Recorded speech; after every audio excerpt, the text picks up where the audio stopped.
Hello! Meron tayong sandwich nila na bastarma. Ayan o. Ayan. Tingnan nyo ang loob. Meron siyang pickles, tomato, and ayan. Ganyan siya.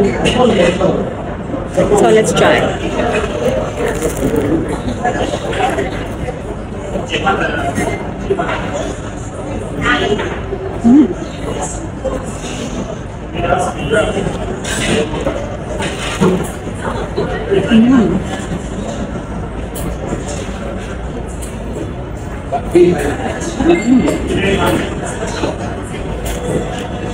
Medyo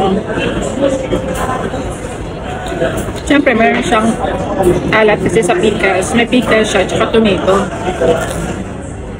Sarap siya.